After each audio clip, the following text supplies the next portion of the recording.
This is Triggered. And you will be.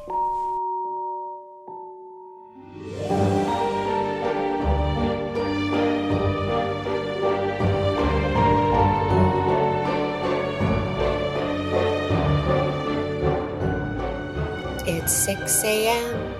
On a Monday. Chantal's cat is trying to break into her studio, and I am dying because this cat forever was like Miss Independent, and now Matt has turned her into this needy little weirdo. Yeah.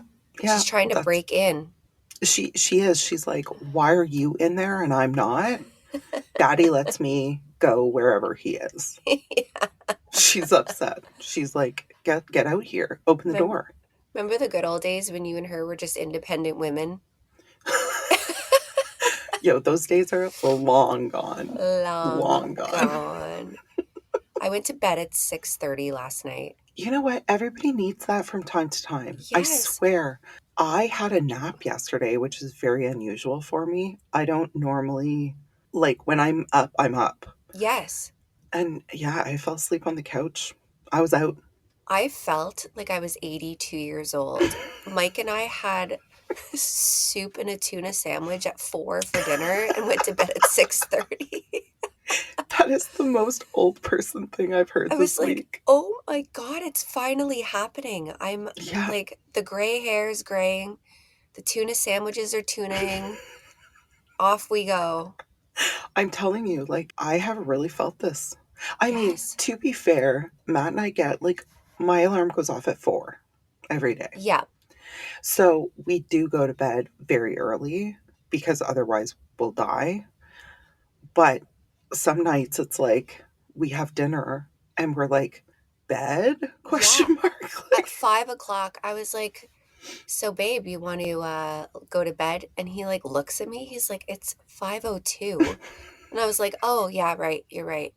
And then at like 5:45, I was like, do you want to watch a movie in bed? He's like, you're really trying to get me in that bed. And I was out. Like, he's like, why did you try and get me in here when you just passed out?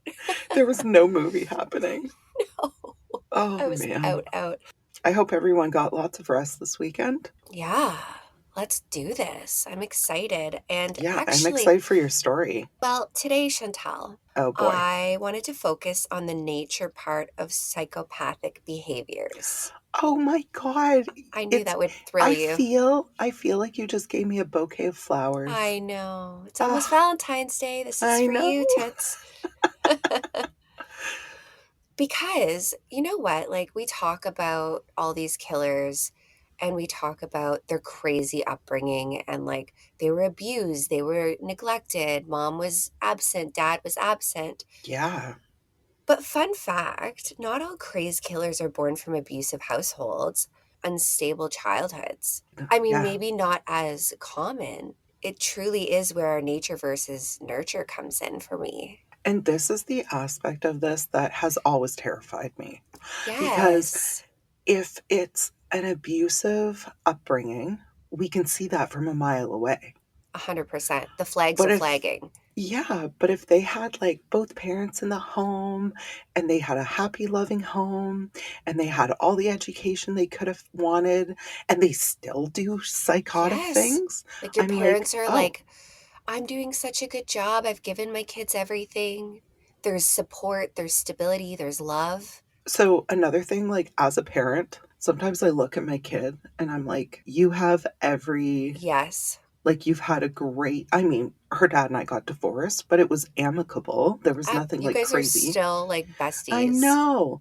And so I look at her sometimes and I'm like, could you be crazy? I do this all the time, but I also think every mother of a teenage daughter looks at their child and they're like, well, you've lost your mind. Without question.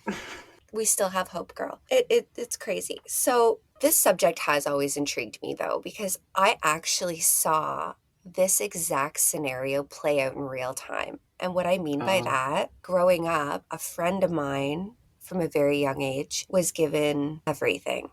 And by I mean everything. She had both parents, good career, stay-at-home mom. This girl wanted for nothing. Mm-hmm. And in the end, I mean, we're not at the end, but, we're in our 40s now. So she's still, there's drug addiction, there's been jail, there's been, and this girl was given, I mean, she drove a luxury vehicle in high school. It was not a matter of not being given opportunity, and she just went off the rails. And definitely from a removed standpoint, I saw psychotic behaviors. Now, do you think that, I'm always intrigued by this, because do you think that potentially she suffered some kind of trauma that was just not seen? No, You're because like sure of this. I'm sure of this because we Okay. were best friends, Hmm.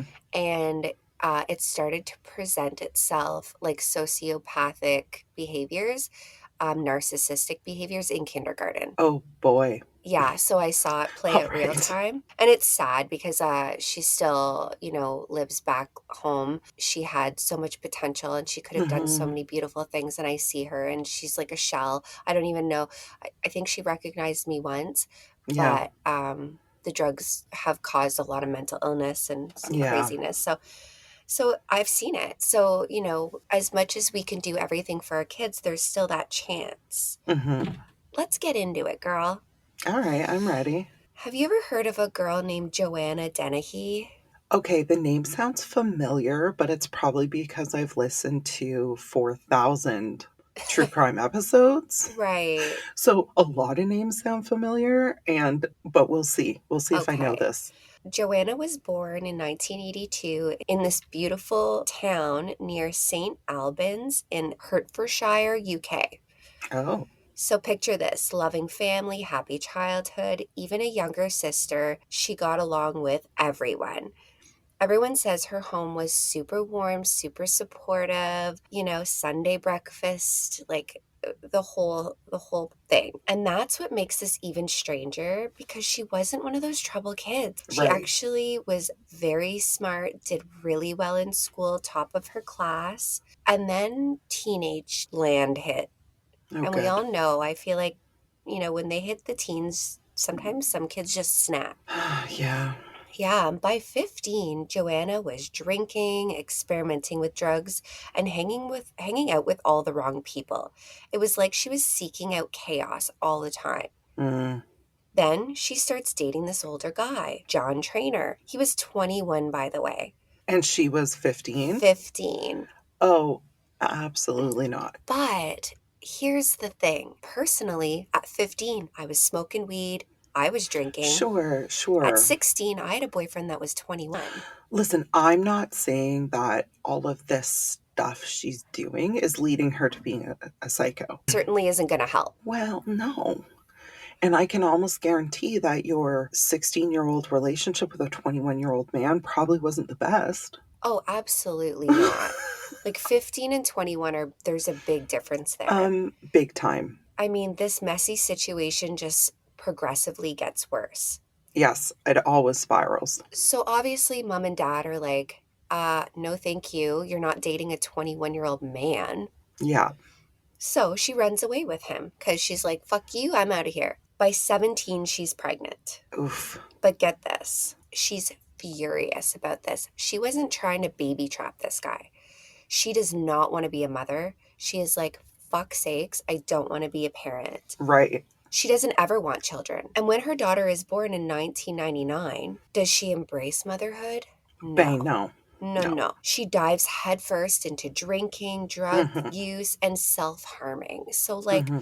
part of me is like, at such a young age, becoming a parent, then you've got all those pregnancy hormones that as a grown ass woman, I struggled with Yeah. majorly. We could be looking at some postpartum on top of adolescent rebellion and drug use and drinking. But a lot of times, too, when you see someone who has had a child, regardless of their age, and they don't want that baby, that sort of behavior is common afterwards because they almost want to self sabotage any potential of them having to take on the responsibility of the child. Oh, And 100%. it sounds like that's what she did here. Because the thing is, maybe she knew that she could never walk away from this baby, but she was okay with them taking, like the responsibility being Yes. removed from her because she's doing drugs and she's drinking and she's all these things. Then it's not her fault, right? Yeah, yeah. So the first thing she did after giving birth was went out and got stoned. Like there was no motherly instinct. She's like, it's out, let's go. Trainer, the boyfriend, even said she walked out of the hospital and the only thing on her mind was getting high. Like they had their Mm. baby and she was like, take this thing, I'm going out, I've done my part. So it was not good. And despite everything, they end up having another child in 2005. What? The fuck are you doing? I know accidents happen. 100%. If you are that sure, if you didn't like it the first time, It ain't getting better, girl.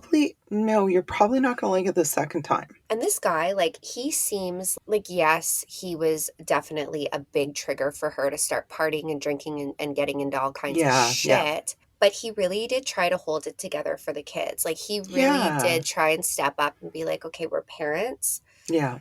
But by 2009, he just couldn't take it anymore. She was out fucking around with all these different dudes, Oh, self gross. harming, and she was Yeah. actually starting to become almost dangerous. And so he left her and he took the kids. He Oh, was like, good. you know I'm what? actually Like, happy. at one point said he was starting to feel almost fearful of her moods and just very sporadic. And that can be very alarming, especially when there's little people, right? I know that you have witnessed this as well. You know, you can love someone so much and think that you know them. When someone snaps Oh, yeah. and their eyes go black, it's the only way I can describe it. Yeah, I've seen it. Yeah. Yeah, me too. And It's it's fucking terrifying. terrifying. But here's the thing Trainer didn't even realize how bad it could get. Mm. After they split, Joanna moves to Peterborough, not Peterborough here, Peterborough in the UK. Because I was like, oh, Peterborough, that's not No, far. no. We just named all our towns and cities after places in the United Yeah, yeah, Kingdom. Yeah. we're not original. She starts spiraling even harder. And that's where she meets this guy. They call him Stretch, but his I name is can't. Gary Richards. So he's like this lanky dude. And let me tell you, this guy was head over heels for this girl. Like, no matter how chaotic she got, he was like in it. And by this point, Joanna's allegedly funding her lifestyle through sex work. Like, obviously, because she's a very chaotic girl, that would be the only Well, job yeah, she could because, do. and when you're doing sex work, like you have your own hours, you make your own 100%, hours. You basically right? just work when you need the money. Yeah, yeah. There's this theory that this part of her life, maybe the power imbalance, maybe the danger, might have fueled this deep hatred she developed for men. Yes, right? Because I'm sure all the people you meet in sex work aren't these fucking stand up guys that are going to treat you like a princess.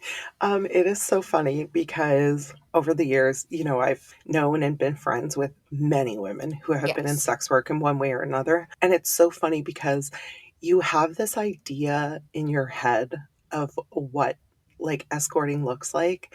And you think like You're going on these fancy handsome, dates. yeah, like these handsome like businessmen are hiring them and like wining and dining them. Think about your dad's best friend, what he looks like and smells like. No, Those are the guys hiring these girls the majority of the time. Like every now and then, yeah, you get someone who's, you know, respectable and smells decent. But mind you, for the my most dad looks part, like George fucking I Clooney. So know. there's that. It's Oh, crazy. God. Yeah, so she gets this destructive streak. She's in this weird relationship and the guy she's with, Stretch, is just enabling it. He's Yeah. he's almost, I'm not going to say pimping her, but he's definitely like you should go out and work and make that money. Well, and the thing is too, for the most part, it's pretty good money. And Yeah. I know she has drug problems, which siphons your money right out of there. Yeah. But like for the most part, yeah, that would be super It's quick appealing to a cash. partner. Because he's like, hold on, you go out for an hour and you come back with like, what year is this? 2011, 2012. Yeah, so you go out for an hour and you come back with 150 bucks. Like, Inflation, yes, man. please.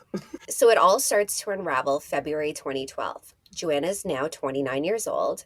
Okay. And all of these issues, her narcissism, her addiction, her anger, they are about to explode. Mm, This is the part where Joanna Dennehy stops being just another troubled person and becomes something else entirely. oh boy. By 2012, she'd been convicted of theft and sent to prison. While she was there, they did psychological testing on her, and surprise, surprise, they diagnosed her with antisocial personality disorder. Okay. And that does check out. Narcissistic, Hmm. impulsive, violent. It sounds like textbook Hmm. antisocial behavior. Yeah. But here's the thing. There were psychopathic traits underneath all of that. So they didn't pick up on that part. Rage, anger, a total lack of empathy. They Mm. put her on medication to stabilize her moods. And for a while, it actually was working. She started kind of leveling out a little bit. Okay. But like a lot of them do, she stops taking her meds. Yeah.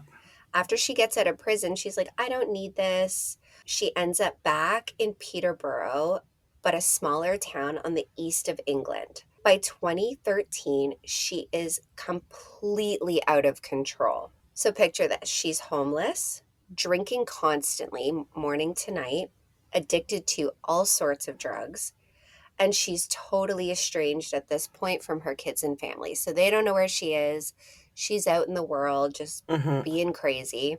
Yeah. And it gets worse. So enter Kevin Lee. He's this 48-year-old family man with a soft spot for helping vulnerable people. So Kevin is actually a stand-up guy. He rents out rooms to people down on their luck. So he has this big house and he tries to Nice. help people that are Yeah. just, out in the streets. Hmm. So he meets Joanna and he offers her a place to stay. And here's where things take a very twisted turn. Because Kevin was very drawn to her attitude. Like, she was tough, no Okay. nonsense. She was very commanding. So she would enter a room and take over, and everyone is going to listen to whatever the fuck she has to say. You know, those people that have that presence? Yeah, I Like do. you. I was like, hold on. Wait, I know this girl. hello? And I'll be Yeah, like, yeah, you, absolutely. you tell them, Chantal, you tell them what needs to be done, and then I'm hiding behind you.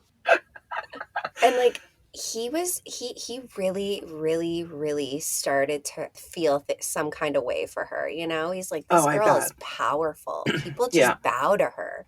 Hmm. So they end up starting a romantic relationship. And soon Kevin started using her as like his building enforcer. Oh, She like at the becomes, home? yeah, yeah. So she's like Mm. the Okay. rent collector. And if tenants didn't pay rent, she would deal with them. I was gonna say she ain't fucking around here. And she loved it. Like, it gave her a sense of purpose and power. Yeah.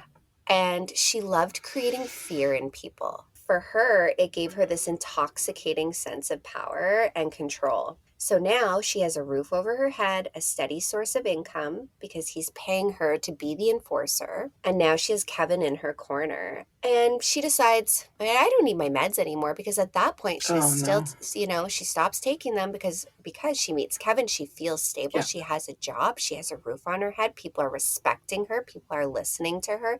She's not this ball of chaos anymore. And she's like, fuck these meds. So she's living in this halfway house, being Right. like the fucking warden of the hallway. And she meets a Polish man named Lucas Slabowski. That's how we're going to say it. It's a little more I enjoyed complicated. I enjoyed watching you sound that out. There's a Z at the end of Lucas, but we're not That's we're fine. not It's attempting that. Lucas. It's Lucas. He's Polish. He had just actually moved to the UK for work, trying to start fresh in Peterborough. Okay. When he met Joanna, he was drawn to her confidence. Like, he's like, this girl. She was very exciting. So oftentimes, these people are sporadic. Let's drop everything, go get drunk at a bar. Like, these girls are probably very intriguing to men who have been very stable their whole life. And this poor guy saw nothing coming. He just thought she was a fun girl. So on March 19th, 2013, Joanna texts Lucas, inviting him over for a little drinky poo.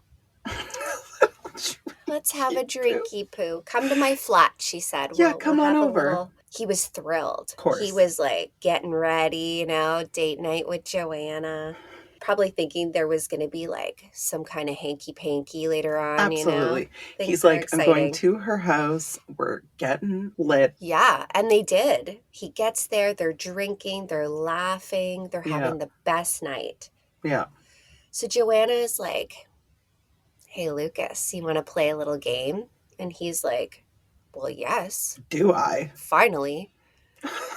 I want to play every game with you, All the ma'am. games. So she blindfolds him. And Mm-hmm. he thought it was some kind of like sexy time. Well, yeah. But while he's sitting there blindfolded and vulnerable and he can't see anything, and he probably expects her to come out with like the whipped cream, and she pulls out this massive knife. And Oh, Joanna. this knife, It's we have huge. pictures, and stabs him straight through the heart. Like straight up. What? Just like that. And then she obviously has a massive problem because she can't move his body on her own. Well, no shit, Joanna. We didn't think that through, did we? But it's okay because she still has Gary, Stretch, her guy. So she calls Gary and his buddy named Leslie. They're like, no problem, Joanna, we'll come help you out. Gary was so under her spell. So Yeah. Leslie, they Roll up. arrive. They don't even flinch. They help her move Lucas's body into this big wheelie bin outside the apartment block. No objections. They weren't I gotta horrified. I gotta talk about something here. Okay, go. Okay, so like I would help you move a body if we I ever would had help you to. too. You're saying that we have Stretch, who is obsessed with Joanna. Yeah. But I'm interested in his buddy because let me tell you something. If someone calls me, even if you call me and you're like, hey, my friend Sarah, she needs help. We need to go move a body out of her house. I'm going to be like, no, No, I'm going to Sarah. call the police. I Yeah, don't know this I don't know who person. you are, so get out of here. Yeah, they were just in there acting like it was another day, like, oh, hey, Joanna. Oh, sure, no problem. Let me help you out with this. They're not moving a fucking couch, they're moving a body. I know, it's so weird. Yeah. And a few days later, they go back to the bin, retrieve the body, and dump it in a ditch in the countryside. Problem solved, right? But sure, Okie dokie, then. It's just very weird. yes. That's the thing about Joanna, though. She has this like terrifying charisma, and it's almost like everyone around her she manipulates, and they all just like go along with anything she says. It's the craziest shit. It sounds like, too, that she doesn't actually have to vocally threaten anyone. It's like when they get in her presence, it's just like, oh, we Okay. have to do, we have to do what she wants. Yeah. And Gary and Leslie weren't just accomplices, they were totally under her control. Yeah. This was just the beginning. Oh, good. Yes. 9 days later, on March 28th, 2013, Joanna targeted her next victim, John Chapman. Now, John was a Falklands war veteran, but Did you say fucklands? Falklands, Falklands, Falklands. Sorry, I was like, where's fucklands? Falklands? What kind of fuckery are they doing in Falklands? So John is a war veteran, but he had fallen on hard times, which you always see Sure. because it's Yeah. a hard go. Mhm. He was an alcoholic, lonely, and renting a room from Kevin Lee. So he's living in the same building as Joanna. Okay, I see. So he's very vulnerable. She knew no one would notice if he disappeared. That's right. She knocked on John's door with a drink in hand. Oh, no. He's like, hey, Joanna, lets her in. They talk for a while. Oh, no. And then he gets drunk and passes out. So, what's a girl to do? Obviously stab him, Chantal. This guy fell asleep. Let's go. Oh, no. So she really likes this. Yeah, same big ass boy. knife as before. She Yeah. stabbed him over 6 times in the chest and neck. Oof. So he never stood a chance. I don't even know that he felt it. Like he was hammered. No, he was probably, and he was probably dead so fast. I very much I hope so. he did it. Yeah. There was no clear motive, though. He's asleep. What are you doing? She didn't rob him. She didn't torture him. It wasn't about gain or revenge because they had no problems with one another. He was just a guy that hung out in his room. So she obviously has an addictive personality. We know this. I was about to say that. Yeah. And any medication that you take, eventually your body gets used to it and you need to take more. Yes. And you need to take more and you need to take more. And there is a threshold. Like we see this with addicts all the time. Yeah. You reach a ceiling where it's like you can't, you have to come off it for an amount of time or whatever. I would imagine after she killed the first guy, she was like, oh, this is a high. Like I have an adrenaline rush. The dopamine. Exactly. So now it's a drug to her and she's like, I got to just keep doing it. Yeah. And she's killing for thrill. Yeah. And I mean, it gave her this twisted sense of power in the fact that she had been a sex worker, and now Mm. she's the one Yeah. empowering. Yeah, definitely. But it's not a problem, Chantal, because she just has to call her trusty sidekicks again. Gary and Leslie, I need some help again.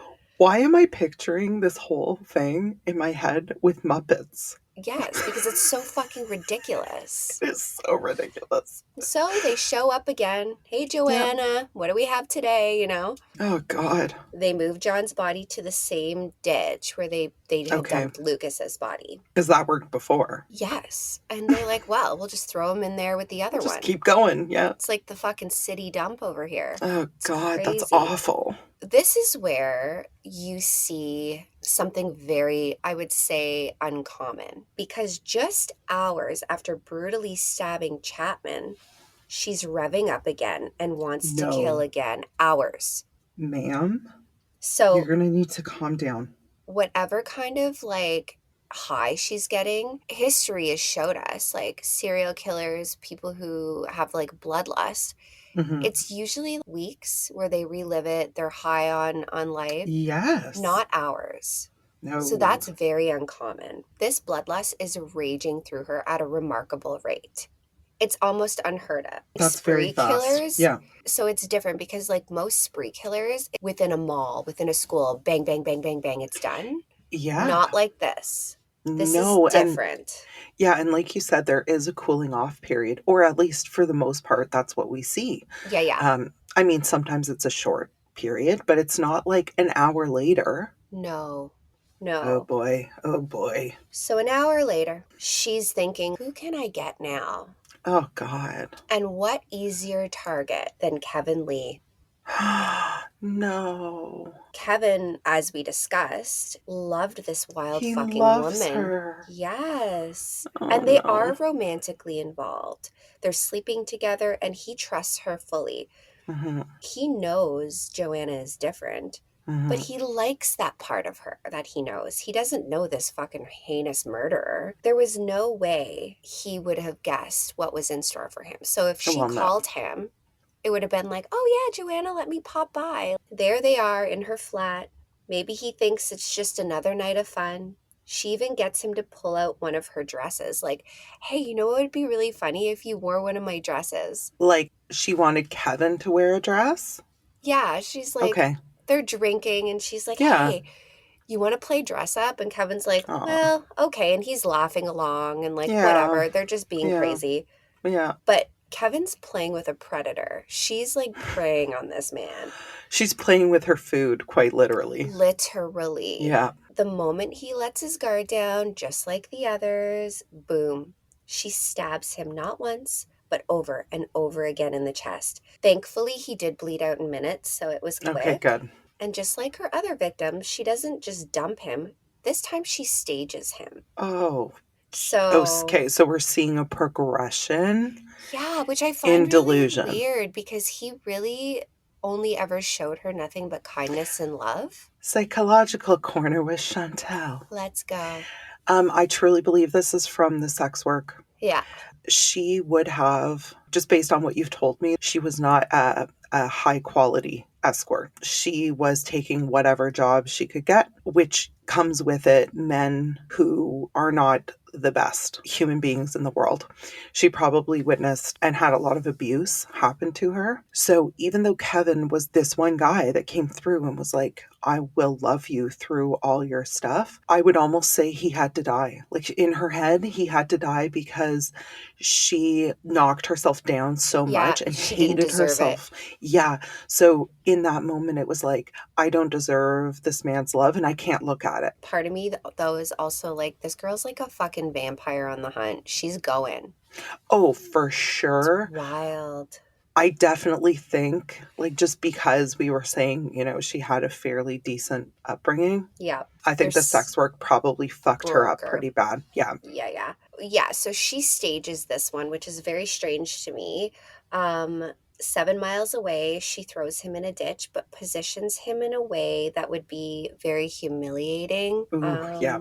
And she was laughing and thinking that it's so funny how people were going to react when they saw him And like find him, this. yeah. But Kevin's death was different. unlike the other victims, Kevin has people. That's right. He has a family, a wife, kids. So when he doesn't come home, people are actually noticing this time. Right away. And the next morning, obviously, a passerby finds Kevin. Mm. And the cops know at this point, this is the third body found in a ditch. They know that they have a killer on their hands. Oh, so the police were finding the bodies. Yeah, so the other two Oh, had already okay. been found, but All it right. wasn't until Kevin's body was found because those other ones would have never been looked for, Yeah. like, And they probably, even the police would have looked at them, looked up their record and been yeah, like, these are nobodies. could have been gang related, drug Yeah. related. Yeah. So But now, now they're like, mm-hmm. something's amuck. So they start looking into Kevin's life, and guess whose name pops up? Joanna. Joanna.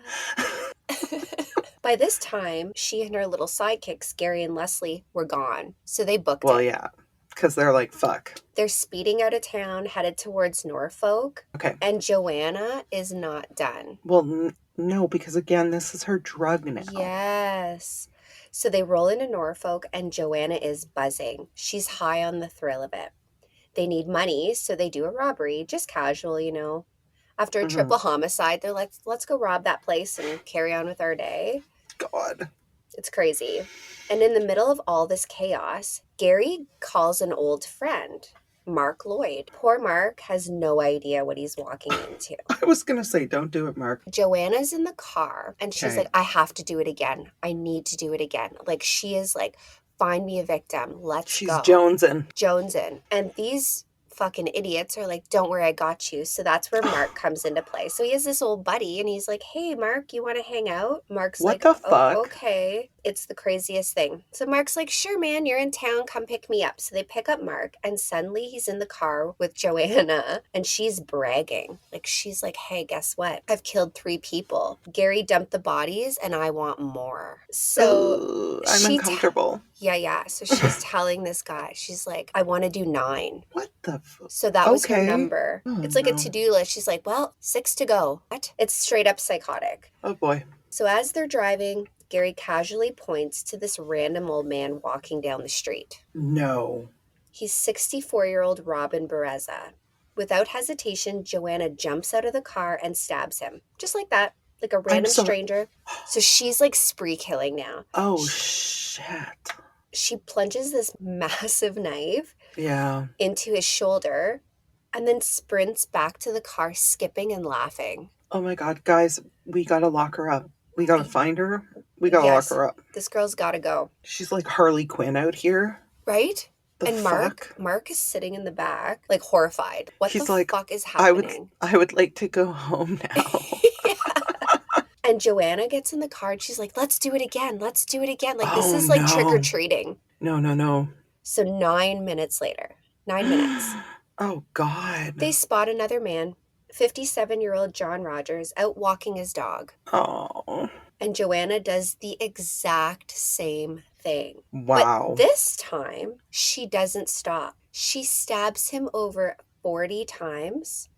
And then get this stabbing someone 40 times is exhausting and insane. But then she grabs his dog and says, I'm going to take this little guy for a walk. Okay, let's keep in mind Joanna is literally soaking with blood. Yeah. She's let's remember this. She's not looking cute. No. So she grabs this dog and she's taking the dog for a walk like it's just a regular day. Like, this girl is fucking off her bean. Oh, could you imagine my God. No. walking out of my condo and seeing this crazed woman covered in blood, like, top of the morning to you with this fucking dog? Let me tell you something, Miss Ashley. Because I just want to be super clear about this. I see where this is going. Because I feel like you and I need to discuss this ahead of time in case this ever happens. This is fair. If we see anything like that, no, you didn't. You pretend like you didn't see nothing until we are somewhere safe, and then you let me take care of calling who I need to call. This is true, because you know what I would do? Oh, this is exactly why we're having this conversation, because I know exactly what you do.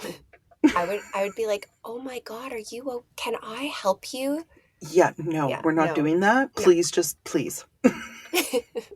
At this point, obviously, the cops are scrambling because Oh my God. there are men getting stabbed all over the fucking place. I'd be calling Matt, like, you're gonna need to come home right Yes. fucking now. And they know it's a female serial killer on the loose. Okay, okay. And that's rare. Female serial killers Yeah, they are are not you, common. and they're not spree killers. Women are very calculated. To have a woman doing this is like very, very strange. I would have to double check the facts, but I believe I remember reading that the majority of women serial killers are those, what do they call them? Angel of death? Yeah, Like yeah. the ones who are like caring for people and And they they'll just kill them. 100%. Yeah. And usually they have a caregiver role. And also, Mm-hmm. they Mm-hmm. usually do it with poison, Yep. things Yep. like that. They're not out there Medication. fucking stabbing No, people. Joanna. Oof. But Joanna's out there in the world thinking she's invincible. Like Oh, she's going she's in her hard. own fucking world right now. Yeah, yeah. But the best part of this for me, and let me tell you, those last two people she attacks fucking Mhm. survived. Oh, that actually makes me happy. Okay, so we will post a picture of Joanna. She has this star tattoo on her face, like under her eye. Oh What do you boy. think they said to the police? They're like, Oh, the woman who had attacked us had a big fucking star on her face. It's not hard to figure out who the fuck that is. The cops are like, oh, we know who this is. yeah, Because we're well aware. Yeah, obviously looking for Kevin Lee's murder initially. And as soon yeah. as they hear about this tattoo, they're like, oh, fuck. Oh, they're like, oh shit, Joanna. So they start this full scale manhunt. They're like, okay, Yeah. we gotta get our shit together and get this bitch Mm-hmm. off the streets because she cray cray. So they do track her down. To me, it wouldn't be hard because she's walking dogs and being crazy. Yeah. And they arrest her along with Gary Stretch. And you'd think, okay, she's going to surrender. She's going to be scared. She's going to feel some kind of way, like you're caught, it's over. You'd be sad, maybe like quiet or Mm-hmm. something. But not Joanna. She's singing. She's having her fucking musical moment debut. This reminds me so much of Jodi Arias, which I'm going to cover probably in March. Okay. Because when she was like in the interview room, she like was doing handstands, singing Christmas songs. Like, ma'am, Well, this one's no different. She was yeah. singing I'm Singing in the Rain, dancing Oh, around. good. Yeah, yeah. And and like the cops are standing there looking at this and they're like, what the fuck is going on? And Oh like she God. doesn't stop there. So like you would expect because she seems really erratic, psychotic, and crazy that Yeah. she'd be screaming. But no, Crazy Pants here, she was loving the Mhm. attention. She was acting like she was on the red carpet. She's flirting with the officers. Oh, Joanna. She's laughing, telling jokes. Yeah. Like it's a good day for Joe. Yeah. Yeah. And then the cops notice something even crazier. So they go through her stuff. So she's got some stuff with her. Okay. And they find, so she was aware she was going to be arrested. Oh She was no. aware she was going to go to prison. Yeah. And they find a full out escape plan in a diary she had. She was planning this out. She's like, I She's got like, this. when I get arrested, this is what I'm going to do. Oh, Joanna. My plan is to cut off a guard's finger and use his fingerprint to unlock the doors. Oh, honey. Right. Oh no. So you're just going to like somehow get a weapon, somehow cut the finger off, somehow put the finger in your pocket and just walk out? I was No, gonna say, ma'am. in this scenario, the person whose finger you've cut off is what? Just watching TV? They're not going for help. And you've got your trusty knife just sitting beside you? Like, no, Just, ma'am. oh It's not no, the way poor this is going to girl. go, girl. Yeah. And because she's clearly seriously fucking insane, they stick her in solitary confinement for Good. 2 years while they Good. prepare for the trial. Yeah. So when she finally stands before the judge, she doesn't even try to fight it. She pleads guilty to everything. Of course. And the judge, he's like done with her bullshit. He's like, you are going to prison for the rest of your fucking life. No Yeah. possibility of release or No. parole. No. And so actually, ironically enough, she was one of only 3 women in the UK to ever get that sentence because the UK Wow. is actually quite gentle on women. Yeah. Yeah. So the judge, even said, we're not spending money on rehabilitation for this No, prisoner. no. She is not a human, basically, he No, said. she's She not doesn't coming give a shit. back. No. Confinement in prison obviously is a good way to stop a criminal, but not for this girl. She ain't done. So she gets a girlfriend, another inmate, Haley Palmer. Okay. And Joanna is obsessed with Haley. Like, Oh, interesting. yeah. So she, like, psychotic obsessed. In 2018, they actually get married in prison. All right. But Haley's family is like fuck, you are fucking marrying this fucking nut job. Yeah. Haley is not confined to prison for life, and her family is like, abso-fucking-lutely not. What the fuck you are are not. you doing? That girl Yeah. is nuts. Joanna convinces her to commit to a suicide pact. Oh, no. But obviously it fails because Joanna's Because- plans are not fucking well thought out. We've obviously discovered. Yeah. Okay. Well, I'm glad that I failed. And they move her. They're like, no, you're not staying here. We're going to move you No. to another prison. So they move her to Low Newton Prison, Okay. where actually another infamous serial killer that I've already prepared is being held, Rose West. Oh, God. That story is fucked. Yeah, but as Okay. soon as Joanna enters the prison and she finds out that Rose West is there, Joanna has to be the top dog. So she was like, I want her dead. She was not boy. fucking around. And you know what's funny? Mm. Rose was always top dog, and Rose was not afraid of anyone. And the guards moved Rose. They were like, listen, Joanna Dennehy has already said she wants you out. We have to move you because Yeah, we're worried. this girl's fucking crazy. Yeah.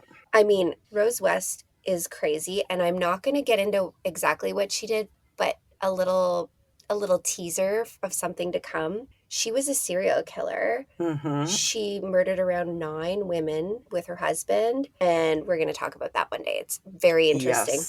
Yes. So even other serial killers are scared of her. Are like, fuck, Joanna's here. Yep. So here's the most disturbing part. Even though she's locked away for life, Joanna is still trying to lure men. God. Yeah. So she's writing letters to men and being like, you should come visit. So she's consistently wanting to continue her spree. She tries to lure guards in, and let me tell you, I was listening to this amazing guard talk about his time in prisons, and he actually was in the same prison as Joanna Dennehy.